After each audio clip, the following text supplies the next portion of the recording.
Hi everyone, welcome back to Supermarket Sweep, or best supermarket beauty buys. The last video did really well. Loads of you loved it, so I thought, why waste time? Let's come straight back. We'll do the next supermarket on the list, which is ASDA. Seems to be a theme in that Ted comes with me. So Ted is my, hello Ted! Ted is my supermarket sidekick. So off we go, let's go and see what they have.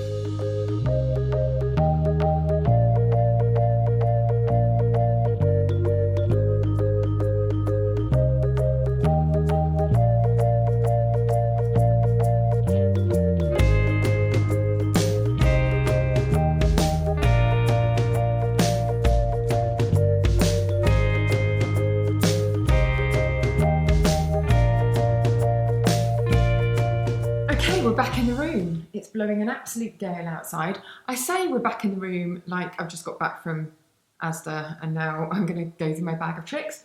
It's actually been a couple of weeks really since I went in there. Meet my bag. He's called Russell. The reason why it's been a couple of weeks since I went and got all this stuff is because I wanted to give everything a really good try.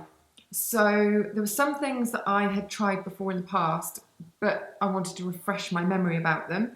And there were other things that I'd never tried before, and I thought they'd been recommended by other people, or I'd seen them recommended, and I thought, you know what, they could be really good. Because I do try and take it down to my top 5 picks, just because that keeps the video more concise. But you know, I've already waffled on for about 5 minutes about absolutely nothing. So concise is probably not the right word. Okay, Russell, show us what you've got here. The whole reason that I started this series was because I went into Sainsbury's and they had some niche brands that I really wasn't expecting. So off the top of my head, they had Balance Me, they had Corez, they had Burt's Bees, and that's what inspired this series. When I went into Asda, however, they didn't really have any niche brands, and so I was a bit like, okay, this is slightly more awkward, because obviously in every single video I could put in my favourite picks from L'Oreal, from Olay, from Neutrogena. Those kind of brands are always in the supermarket pretty much. But I wanted to almost steer away from always talking about the same products. And so there wasn't so much in Asda that you couldn't get in other supermarkets. There were a few things, and those are things that I've picked out today, or a lot of them are the things I've picked out today. But what I wanted to focus on actually, because a lot of other people had asked about own brand skincare, was Asda's own brand skincare. If people are interested, I could test out own brand ranges from Tesco's, Sainsbury's, Waitrose, Asda. I don't know whether Morrison's do one, but you know, I could go around and really give them a good test and do a separate video on those. But that's all in the future. So for now, it's my top 5 picks from Asda, and I'm going to start with their own brand skincare range, which is called N-Spa. Now, I remember when I was first blogging, N-Spa came out, and I thought that it was brilliant because I tried this particular product, which is the Hot Cloth Polish. I'm thinking that it was brilliant. It's a very sort of thick, robust cream, gets off all of your makeup, leaves your skin feeling very comfortable. If you've got dry skin, it's amazing.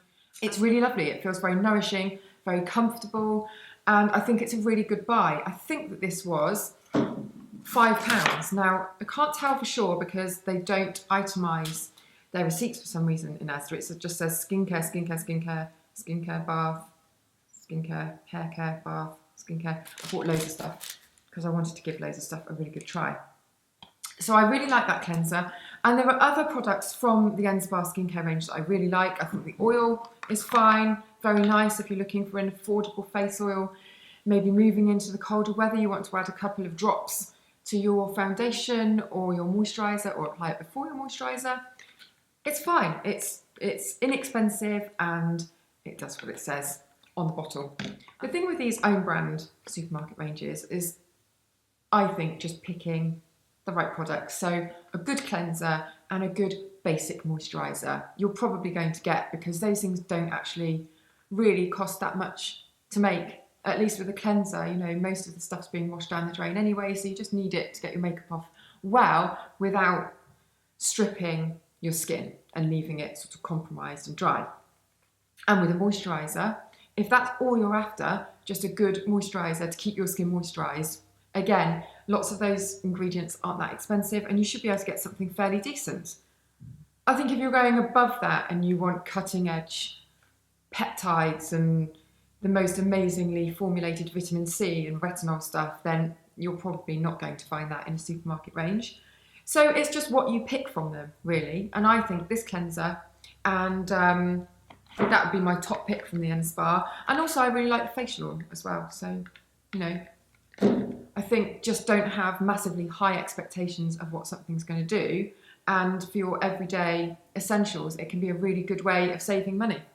The other thing that I've picked out from the End Spa range is from Bath and Body, and it's their Sacred Spa range. And this is just like a massive hefty kilo bag of Epsom salts.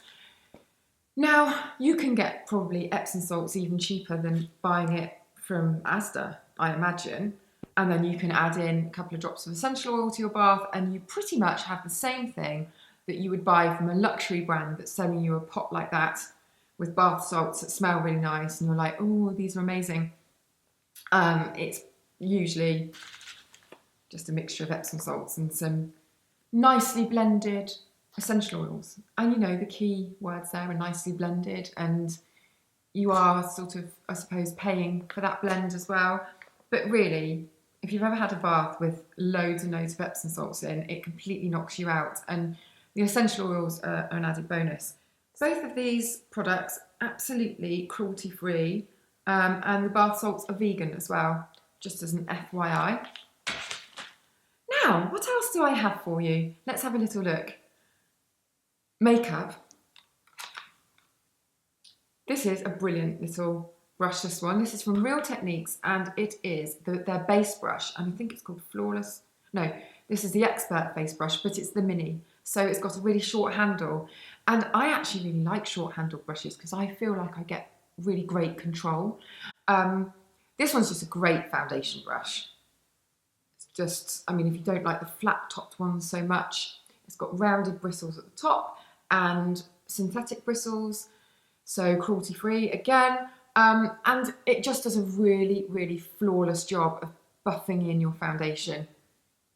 So it's the same brush, just with a shorter handle. So really good for traveling, or if you take your makeup bag on your commute and you don't have a massive makeup bag, you like to keep it compact, then this is perfect. Same brush head, shorter handle. Then I tried these two lipsticks from Liquid Lipsticks from Maybelline. Not actually wearing it today, but I will put up a little snippet of me with this on. I sort of drew it a bit too far over my lip line, to be honest, so I was a bit embarrassed to, I'll put a clip in so you can see. I did it and it was a bit dark and my lips looked a bit massive and plastic. And it is quite matte, it sends them all one colour. However, what I will say is it stays on forever. I mean, you have to use a makeup remover to take it off. I ate 2 meals, had about 4 or 5 different drinks with this on, and it was still there. And in fact, I had my shower and I washed my face and I didn't really go over my lips, and I think it was still on after my shower, so it's good stuff. This is the Maybelline Superstay Matte Ink. They also had this one. Now I will say with this that it never really gets rid of, it's got a slightly tacky feeling. It's very, very slight. Yeah, because I don't have that with my lipstick now, I've got Clinique lipstick on. But you can feel it. But the flip side of that is that it doesn't feel drying. So I think that that's probably what's stopping it from drying your lips out. And even after 12 hours, or however long I tested it for, maybe 14 hours, my lips didn't feel dry, they felt absolutely fine, and the colour was still there. So that is really good stuff. Superstay Matte Ink, and I used the shade Poet, number 60. I also tried this, but I didn't like this so much. This is a Superstay 24-hour colour, and it's got 2 parts. So you've got your colour here, which I've just put all over the carpet, and then you've got balm the other side. So you put one on, and then you're supposed to put it, cover it with the balm on top. I really didn't like the feel of that on its own. The balm made it feel brilliant and lovely and almost gave it like this glossy sheen, but it was really long lasting again. But I sort of didn't like the faff of having to put 2 different ones on, so I preferred that, I think. I want to talk about this OGX shampoo, and you've probably seen this range before. And the main reason that I wanted to mention this was because I found it really difficult to find a sulfate-free shampoo when I was looking down the aisles at the hair care.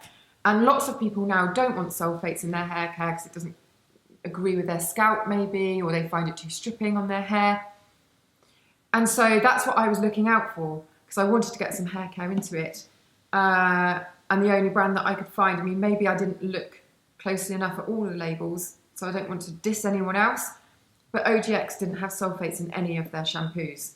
And I've been using this one, the kukui oil, and it's lovely. Leaves my hair feeling really clean, my scalp felt fine, it wasn't itchy, and it was quite softening on my hair. So really good. Try the OGX range if you haven't tried it. It's really good value. You get loads in the bottle, and they do all the conditioners and stuff as well. So I don't really tend to use the same shampoo and conditioner ever. I really mix and match. But most people like to buy them from the same range, and they do matching ones for each. So hopefully you found that useful. Those are my things from ASDA. Keep on putting your comments and suggestions and questions below, and I shall trawl through those for you. Make sure you like and subscribe, and I'll see you in the next video.